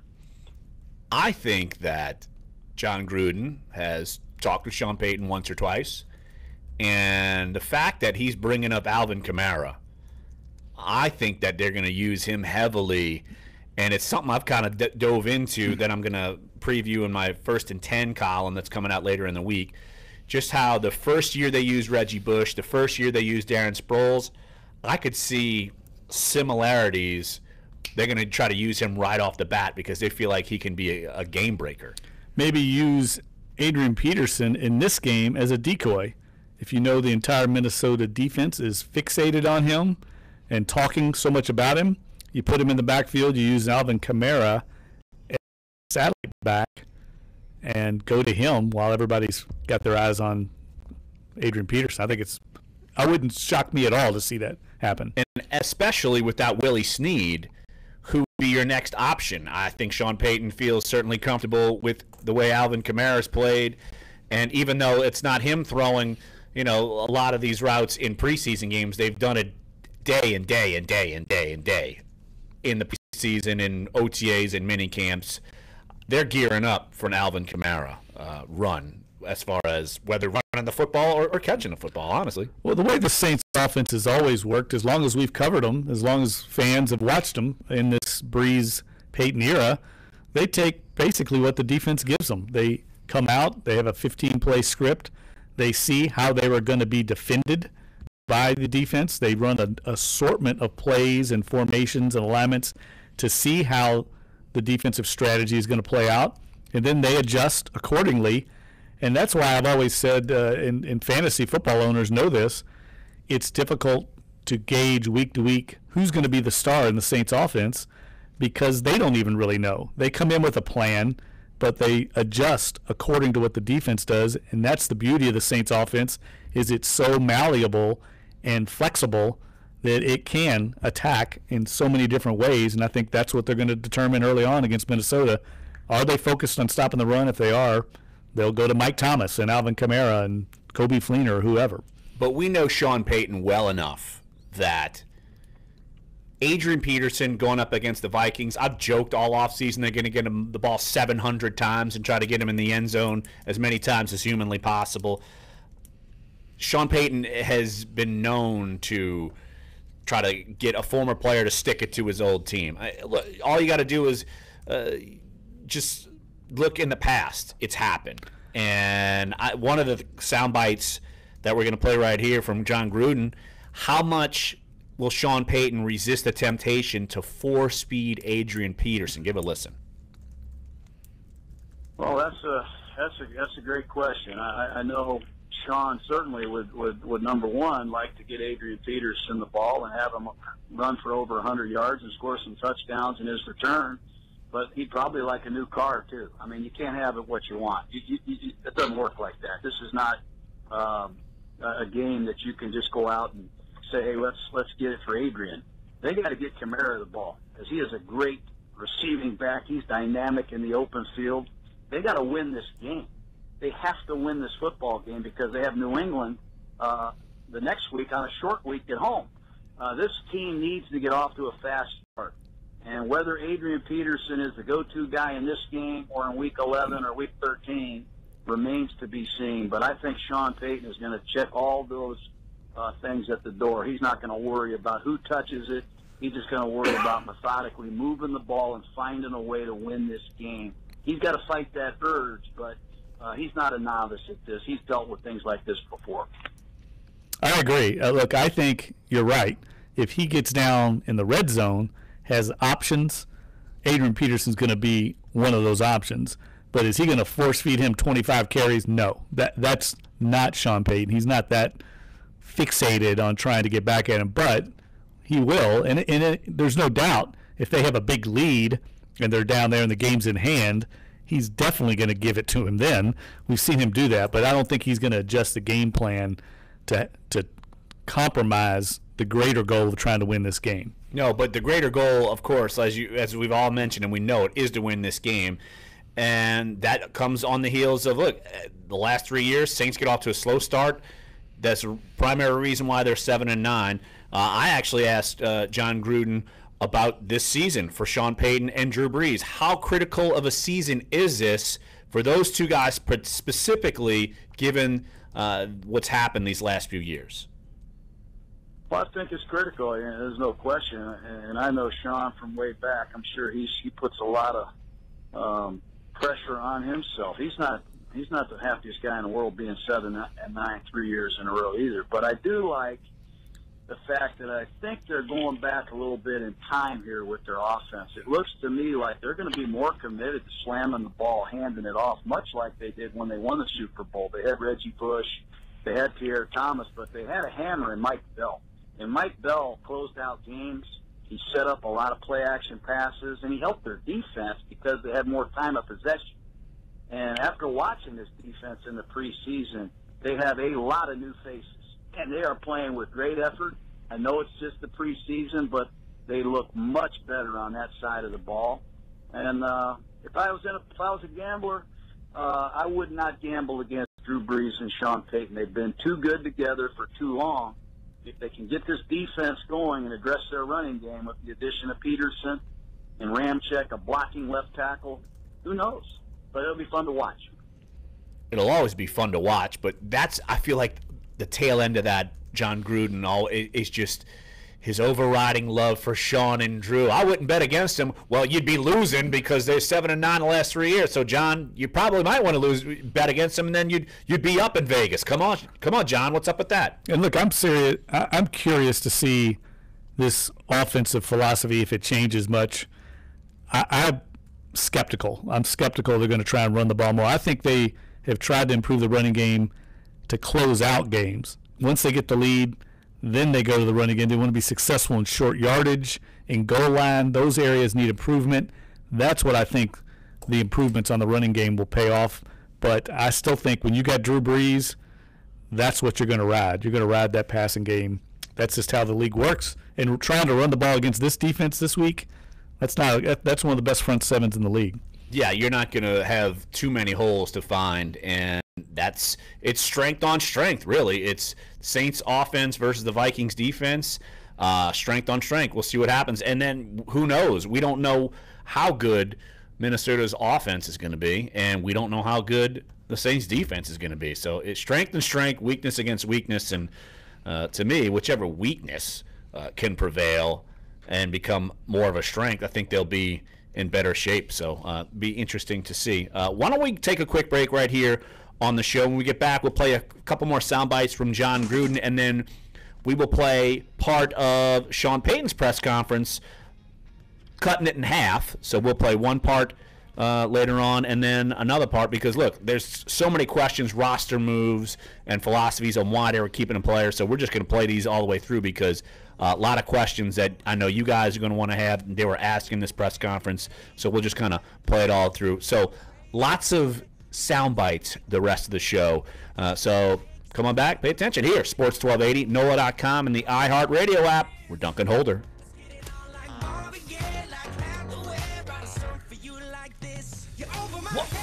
Distraction. Jordy Holtzberg. Somebody snuck in. I think there's Is Alabama's dominance bad for the SEC? There's a cover charge. Say, well, there's parity in the league. Yeah, there's parity. There's you, and then there's about 6 teams that will challenge for the number 2 spot, and then there's a third tier. So there's really a 3-tier SEC. Sports 1280. Migraine is a disabling disease affecting Well, you're not as weird as there were people like standing outside the window taking pictures of us through the door earlier. They need. Make your move against migraine at AmericanMigraineFoundation.org. I mean, sold out 2017 iHeartRadio Music Festival. September 22nd and 23rd at T-Mobile Arena in Vegas. Let's go! Keep listening to win a penthouse at Aria Sky Suites. And a $10,000 gift card courtesy of our marquee partner, Capital One. Capital One is the proud marquee partner of the iHeartRadio Music Festival. So cardholders, make sure to have your Capital One card with you at the Daytime Village presented by Capital we just One took a midpoint. to unlock exclusive opportunities. See you in Vegas. This is Joey Logano, driver of NASCAR number 22 Discount Tire Card. And I want to talk to you about air. Wait a minute. That's right, air. 10 seconds. It makes a huge difference to your tires. Properly inflated then tires Payton was like, can y'all still hear me? It was like last long. bedlam. So be tire smart. Like nobody knew what was going on. Check tire pressures once a month and before him. every long journey. Oh no, he called me like as soon as it was over. Somebody got fired. Rubber Manufacturers Association. J-Mac's probably looking for a job at the Chick-fil-A on New Orleans. Airline. Instant replay. Chris Gordon. Mornings 8 to 10. He is Coach. All right, hey Dave, we'll play these other 3 bites in this segment, and then maybe make this segment a little short, just so we can make sure we can fit in both Payton halves, if that's cool. Okay. To me, in my years coaching, the greatest show on turf was the toughest. I use the term ambient now tell to Larry describe Campbell a player is who short for is Wednesday great hump and day. gives me headaches. Of course, that's what it is. We didn't know what it was. I'm going to tell him I've been working with him. He just doesn't get it. Why wouldn't he text me? He should text me. Try to tell him. Still won't do it. Camel Wednesday. He's from River Ridge. Doesn't know. I don't even know if I was gosh. happy at that moment. They've got a picture Limited. with me and Tom Benson. I've got it on my wall here in Indianapolis. You can come in and stand in the middle. You want to take over Clyde's mic? Yeah, but so you want to get Listen we can get you on there real weekdays quick. on Sports 1280 and the free iHeartRadio app, or catch up at sports1280.com. Let him know it's short for me. I know, it's crazy. How does he not know that? Before the alarm even starts to ring, it's 6 a.m. and dawn's barely here. A choir of birds singing in your ear. It was cute at first, but now it's just the worst. Wrap it up, guys. When your morning is hell, just go to Taco Bell. When you've had a morning, let us make you breakfast, like Taco Bell's Breakfast Crunch Wrap. A whole breakfast wrapped up and grilled to eat on the go. At participating stores for a limited time during breakfast hours.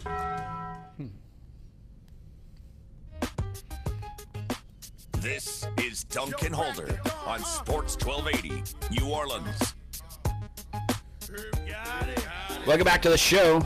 Let's hear some more from John Gruden. Had his thoughts on Adrian Peterson's return, on the critical season for Drew Brees and Sean Payton, and Sean Payton's, I guess, resistance to force feed Adrian Peterson. He doesn't think it's going to happen, and I agree to a sense, but like Jeff was saying in the last segment, if it's near the goal line, I think at least for 1 or 2 drives until Adrian Peterson gets in the end zone, he's going to put him in there and try to punch it in. So I think you will see a presence from him in spots where you know they're trying to get him in the end zone, but I think the game is too important and they got too many other pieces to the puzzle that they cannot just, here, Adrian, have 40 carries. That's not going to happen. I make a prediction that they do a play-action fake to Adrian Peterson maybe on the very first time he's in the game. That's just how Sean Payton works. He's going to use a little trickery, outthink people. Don't be surprised if they go deep or something like that, trying to take advantage of all eyes being on AP or AD. Yeah, I mean, we got AD right here, a little bobblehead. Or is he AP? Should he just switch to AP? I don't know. I'll call him AP. I'll just call him Adrian. How about that? That's a good one. I'll just stick it to that. But when we talked with John Gruden last week, it was right on the heels of the Matt Stafford contract. Of course, big news. And remember Drew Brees' reaction last week. He sent a text to his agent, Tom Condon, saying, wow. And I think people, savvy football fans, know Drew Brees, Matt Stafford share the same agent. So I'm sure Drew Brees was, wow, when's my time going to come up? So John Gruden was asked if he thought the Matt Stafford deal, what does that play into with Drew Brees, given this is Drew Brees' final year of his contract? Give a listen. You know, I have no idea how this contract will affect Drew. I just can't imagine Drew not playing for the Saints. I just have a strong feeling that the market, Stafford's contract will certainly help resolve a lot of situations, but Drew is at a different stage of his career than Matthew is. That's the common, I mean, that's the true hard facts. He's not going to get the salary he would get, I think, if he was 29 or 33. He's later in his career. I hope he can resolve it and get the contract organized for Saints. Now, someone who has gotten lots of big contracts, who you might not think deserves it, is Sam Bradford. But he has, didn't he break Drew Brees' accuracy record last year? Am I wrong on that? Didn't he have the highest completion percentage in NFL history? 73%, I believe. Something like that. So, yeah, so he was asked, John Gruden was asked about the accuracy of both Drew Brees and Sam Bradford. Well, Breeze, first of all, is a first ballot Hall of Famer. He is he's as good a quarterback as you'll ever get a chance to watch play. He's a great athlete. Nobody understands what a phenomenal athlete he is. He could probably win the short shuttle at the combine if you put all the quarterbacks there. He has incredible body quickness. He is such a football master. He understands defenses. He has great recognition. He can make all the throws. He's a Hall of Famer. There's nothing that man can't do. Sam Bradford, when I studied Bradford, he should get a medal. He might be one of the toughest guys we got playing. Forget about the 70% completion percentage. He got pummeled last year. He showed up, had to learn an offense, very short notice. He won some games for the Vikings. He took a lot of shots, major shots. And I commend him for getting up and keeping the Vikings alive until deep in the season. I'm hoping the new revamped Viking offensive line, the addition of Dalvin Cook and Murray, can offset the loss of Peterson and help him, because he needs to be, I think, protected better for him to flourish like Drew Brees has. He just hasn't had that. And let's hear one more from John Gruden on the Saints-Vikings matchup on Monday night. Anyhow, with this matchup coming up, it'll be a fun one. Loud. It'll be difficult on the Saints offense in the noise. They perhaps will be starting a rookie left tackle, a third-string center. I think Laribas was the guy I saw playing in the preseason. The noise in that dome or in that Minnesota stadium will be rocking, and it'll be an interesting game because there's the unknown of the Saints defense. Are they the Saints defense of the preseason, or are they the Saints defense of last season? I can't wait to find that out. And I'm anxious to see the new weapons of the New Orleans Saints. The fans get to see Michael Thomas. A lot of people don't know he had 1,000 yards receiving as a rookie. A lot of people don't know Willie Snead almost had 1,000 yards. And people probably already forgot that Ted Ginn signed up to play in New Orleans. And who is Tommy Lee Lewis? Who is this guy? He looked good in the preseason. So a lot of unknowns on the Saints, on the offense, on the defense. Hey, we got Cordell in Minnesota. Payton and Drew Brees, they'll be there, and they'll make it entertaining and fun to watch. Who is this guy? Tommy Lee Lewis. That's a total Gruden line. Who is this guy? I don't even know who he is. I love Gruden. You can just tell he's so passionate about the game. Up. Yeah, he's excited about this one. Yeah, absolutely. Well, let's go up to Minnesota.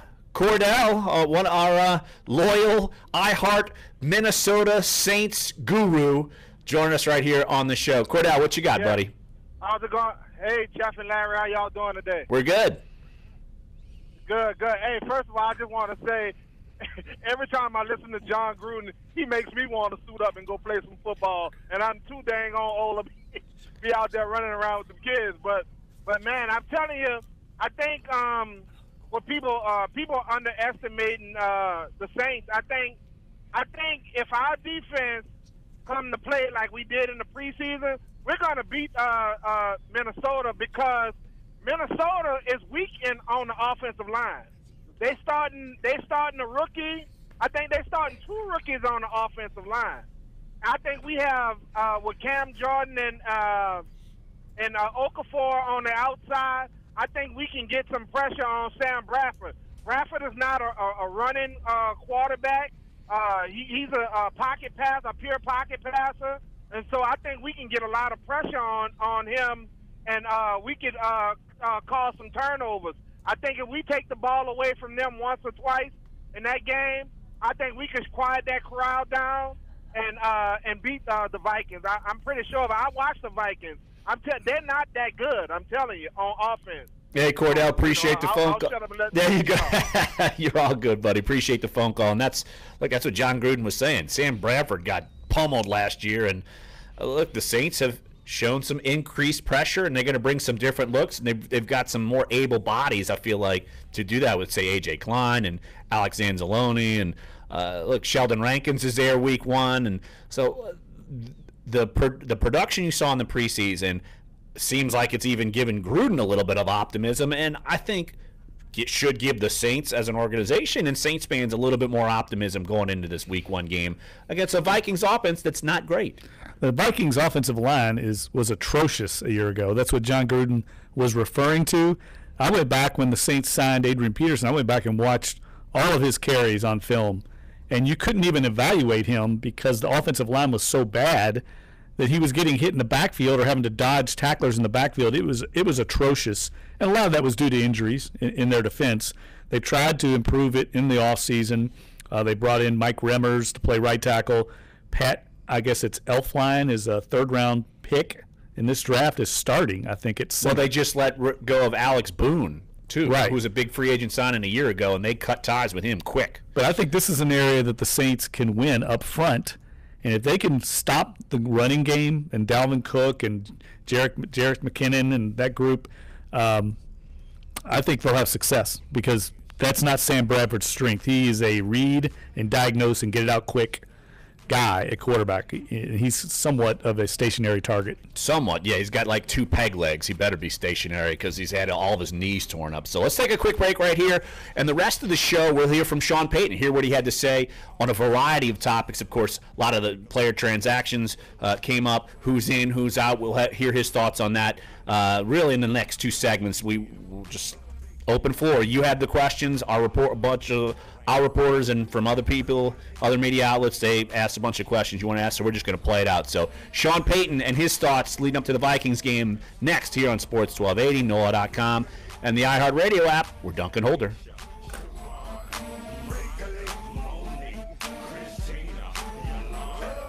Our military service members volunteer to protect us in the most dangerous places around the world. They step up.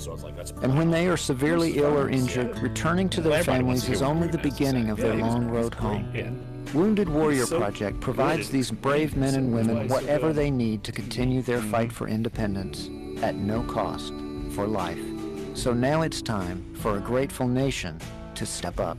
Join us at findwwp.org. So long because it's like your forecast on Sports 1280 New Orleans. Like this report is brought to you by Lace Grace and Gears 2017 Motorcycle Rally. From the Fox 8 Weather Center, I'm meteorologist Bruce Katz. Our weather is going to be beautiful over the next several days. Today, the front moves in. Cloudy skies turn clear tonight with highs at 84. Lows tonight, 60 on the North Shore, 67 south. Thursday, Friday, into the weekend. Absolutely beautiful with more sunshine. Temperatures in the low 80s during the day. Overnight lows in the upper 50s on the North Shore, mid-60s south. As of right now, we're still watching the latest on Hurricane Irma. At this point, looks to be an issue for Florida. From the Fox 8 Weather Center, I'm meteorologist Bruce Katz with your Weather Authority forecast. Freedom, adventure, fun. Lace Grace and Gears Rally, September 28th through October 1st in Bandera, Texas. Lady motorcyclists are gathering from all over the U.S. to enjoy a weekend geared toward women and break a world record. Benefits Krause Treatment Center for Abused Girls. Learn more at lacegracegears.com. When you work as hard as you do, you deserve to sleep harder every night. That's why Mattress Firm is extending its Labor Day sale through Tuesday, and all mattresses are still on sale. Like Hampton and Rhodes Queen mattresses starting at $99.99, and get over 50% off a Beauty Rest Queen mattress, now just $299.99. Plus through Tuesday. Hey, this first break is this first cut is 7 minutes and 22 seconds. Okay. Mattressfirm.com. And then the next one is 6:39. Cool. Okay. We'll just split them up. And we are coming back in 30 seconds. Right. How long is the second one? 8,000 minutes old. Wait, what? Too much math. I know, brain hurt. Churchill's immortal words stirred an entire country in the face of certain defeat. Today, these words give each of us the courage to reach for our own victories. Never give in. Never give in. Never, never, never. Commitment. Pass it on. From the Foundation for a Better Life and Values.com. New Orleans Sports Talk about you. Y'all are going to set it up, right? Sports 1280. Okay. You're up.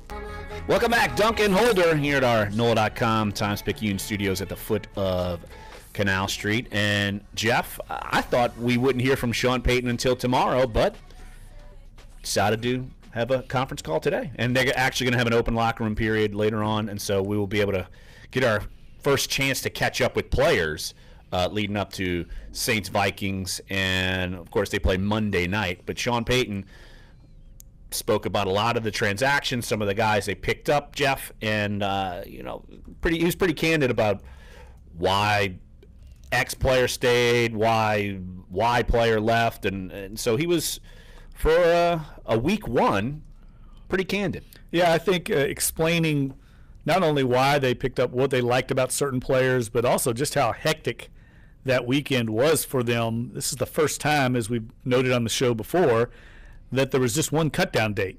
37 players cut loose by the Saints, and likewise all over the league. So you had over 1,000 players suddenly on the market, created a huge burden, I think, probably on the pro personnel department of trying to find out who they liked, who they wanted to bring in, competing for players like Austin Carr, the wide receiver, Taysom Hill, the quarterback.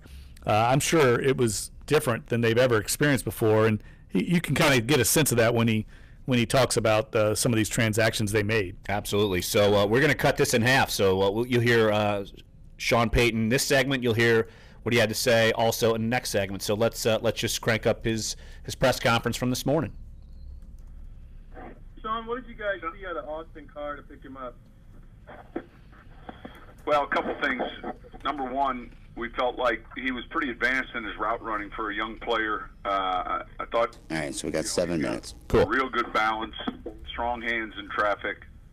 We knew the player coming out of Northwestern, and he put together a real good preseason. So he was just somebody that we had kind of kept our eye on, and you're kind of down to the end there, and all of a sudden these roster moves are made, and you're evaluating all the tape. But his was strong. I think there are a number of things that I think he can do to help us. Good morning, Coach. Do you feel his strength is outside or potentially inside of the slot? Well, I think you see him do both. You see him block. He's someone that I think has got good hips. So I think he's someone that can, of course, play in your two receiver sets. You're going to be, outside. We don't necessarily have, he's a slot or he's an outside receiver. We don't look at it that way. Sean, because he is a rookie, how long do you think it'll take, to get him up to speed? Listen, I think ASAP. I mean, he's someone that picks things up quickly. Coach, what about Taysom Hill? What are some of the attributes you like out of him and just bringing him in on the roster? Well, look, when you watch all his preseason film, he came out of BYU. I was had a chance to watch Max McCaffrey, and this guy's athletic. He's got a good arm. He's got the poise you're looking for, and he had a healthy preseason. He did a good job, I think, really managing the game. And when you watch him, you don't feel like you're watching a first-year player, at least on film. He can run now. He's fast and made enough plays where we knew that he would be someone we'd have to claim if we were going to try to get him on our roster. Sean, how much has the team discussed any travel changes with Hurricane Irma? Mickey and I have already gone through Plan B and C, so we're on top of it. That would be pretty normal for us to have had early discussions in regards to preparation and what would, alternative plans be, and we've kind of gone through all of that. And what would be the tipping point if you did decide to make changes? What do you mean, what would be the tipping point? Like.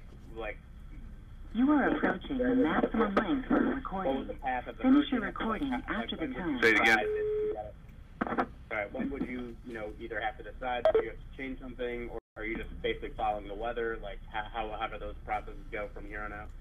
Yeah, you would track the forecast daily, update the forecast, and then the maximum length for a recording. To send this message, press pound. What the? To play it, 3. To re-record it, 4. To add to it, 5. 1 second, guys. To discard it, 6. You guys there? Is that somebody's tape recorder that's to send this doing message, that? press pound or hang up. To play it, 3. We're having a little trouble to re-record it, on a conference 4. call. To add to it, 5. To discard it. Just the first time we've called in this direction in this way. So hopefully it's done Your now. message has been sent. If you would like to try an extension, you may do so now. Goodbye.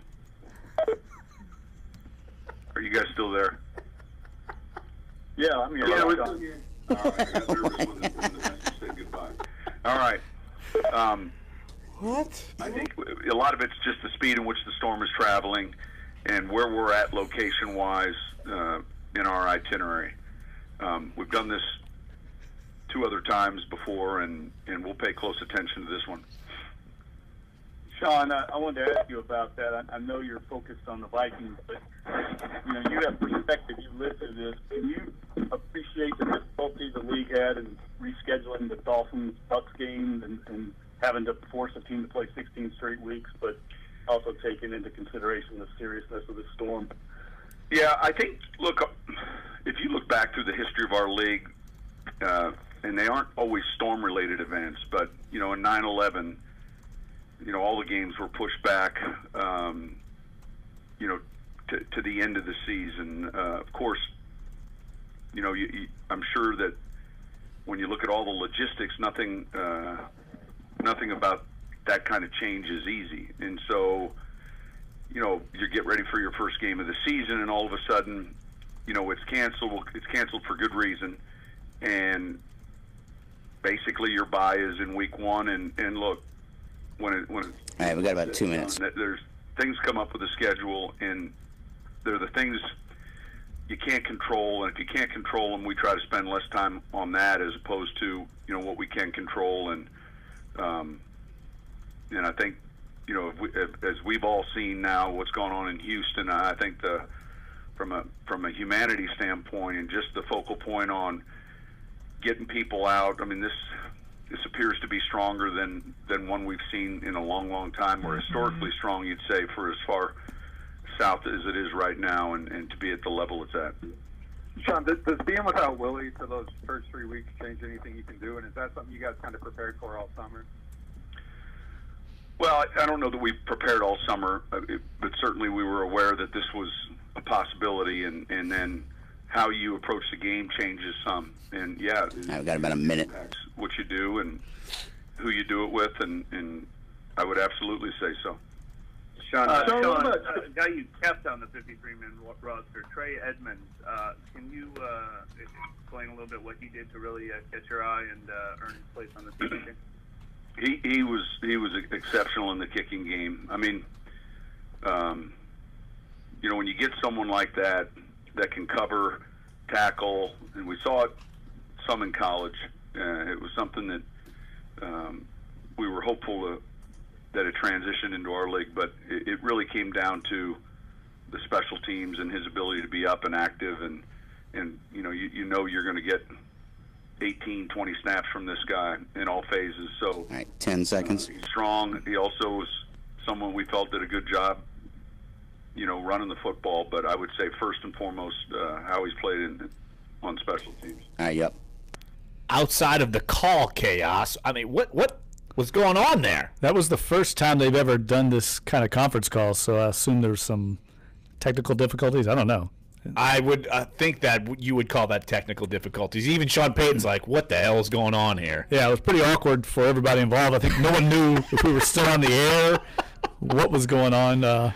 Okay, regardless of that, I thought it was interesting, at least with the Taysom Hill talk, because Max McCaffrey's on the practice squad, and so they spotted him in scouting Taysom Hill as well. So it's kind of an interesting intersection there. Yeah, Hill's a guy that fits their system. If you talk to Sean Payton, he talks a lot about Brigham Young's offensive system being maybe the most similar to the one he runs in the NFL.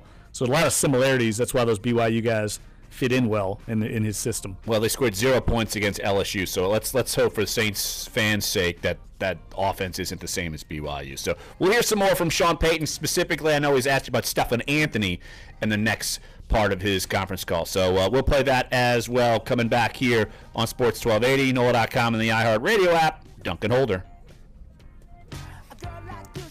Join Corey You Jones. know, it was that bad. It was longer than 4 to that 6.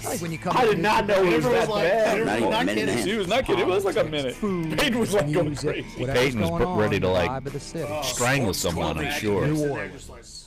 See it, choose it, What was love that? it with Well, he Estee also had Lauder's trouble free getting gift, on the your conference. choice. Like, he couldn't Worth get up on to it. He got on one time, $150. he's like, It's oh, yours and free like, with he just a hung up. $35 Estee Lauder purchase. With 7 pieces in all, Oh, it's he incredible finally got on. value. He was And you can patience, choose your skincare and makeup. Oh, God. Come into I wouldn't Macy's, have patience and you'll for also it get either. a 10-day sample of Double Wear Longwear Foundation in This your will not, perfect shade. this- Quantities that- it's are over. limited, I know so that, don't 'cause miss that- the Estee the Lauder next free gift. soundbite Now is through September 23rd at Macy's clear. and Macy's.com. It's not easy being a cop, and a little appreciation like goes a bent over long laughing. way. You can show your appreciation by taking That's what part we're all in doing Go on the Blue Day. broadcast. It's Wednesday, September 13th, a day set aside for everyone who lives or works in New Orleans to wear blue. All right, 30 seconds. In support of the New Orleans Police Department. You can also adorn your homes, businesses, and vehicles to show support. All right, this last one is 6 minutes and 40 seconds. Okay. So that'll give y'all a good 6 minutes, but 4 or 5 minutes after it. Cool. Talk. Perfect. The Crohn's and Colitis Foundation of America invites you to take steps for cures at a walk near you. Support the 1.6 million Americans living with these diseases. Get started at cctakesteps.org. Dunc and Holder now. Josh Innes next at noon on Sports 1280, New Orleans. Are we on the air? Ah! That's what Sean Payton should have done. Ah! Yeah, that was a little bit of a. I don't know. Laughing about it. What was that? Ah! Of course, if Sean Payton did his press conferences like every other coach in the NFL in person, they wouldn't have these technical problems. No, now you're just sounding like a jaded reporter. Oh, 31 other coaches can do it? Please hang up and try again. Exactly. First time we're using this. Oh, well. That'll be one for the memory bank here at Dunc and Holder. At least I'm told the next 6 minutes plus does not have a robotic person trying to interrupt the questioning. And as I teased, look, Sean Payton was asked about Stephon Anthony and some other interesting tidbits. So let's hear what Sean Payton had to say earlier this morning. Sean, Stephon Anthony had limited opportunities this summer. What were you able to see from him that led you all to keep him around? Well, listen, it was a limited exposure, and obviously we have enough experience with him where we're continuing to work with him, develop him, and and I'd leave it. Basically that's where it's at. He wants to be out there more than anyone. When you have the type of injury he had with an ankle, then you got to get it well and you got to rehab it. So hopefully he's healthy as we start now. All right, 6 minutes. You got an intriguing defensive tackle there on the practice squad, and David Perry. I know he's a former teammate of Andres Pete. So how much did you talk to Pete, or was this Perry the guy that you've always had your eye on? Well, two things. We remember him when he came out of the draft, and we talked for quite a while about him, and I can't recall the round. I know the round he got drafted, and so when Indianapolis drafted him,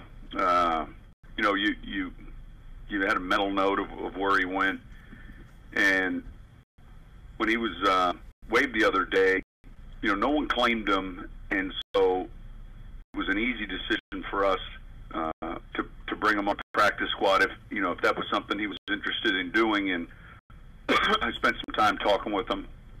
We've had a real good history, I would say, of players on our practice squad playing, and so he was a little bit like a bonus with regards to a player that's been a starter. He's young in the league, and we were able to add him a day or two later after a busy weekend. Hey, Sean, Brett here. Just curious about your evaluation at this point of two receivers who might get more opportunities, Tommy Lee and Brandon Coleman, and your hopes for their ability to kind of take advantage of this opportunity coming up. Well, look, I mean, Brandon Coleman's been in it and seen quite a bit of action, and then of course Tommy Lee is going into his second year, hadn't had quite the exposure or the amount of snaps, but both those guys are going to play and play a lot. So I know both of them will look forward to it. They're different in their skill sets, and we've got to have the right role in place for these guys for them to have success. But I think both of them will be excited. Hey, Sean, it's Ed here. I know we go through this every September, but your thoughts on getting out to a fast start, and have you done anything radically? I don't know about radically, but different this summer? Listen, we've spent a lot of time kind of going through our history, and we've talked a lot about the first quarter of this schedule, and obviously as you get closer here, really the focus is more on week one, and the appreciation of having that sense of urgency and being able to start fast. So it's certainly been something that we spent quite a bit of time on. Hey, Sean, how ready do you think Ryan Ramczyk is, for the start of the season? And just ready, you meaning health, or are you talking about? No, just in terms as of a player. Where he's at, yeah. Yeah, listen, I think he's had good work all training camp, and I think he's someone that quickly picked up our system, and he'll be ready.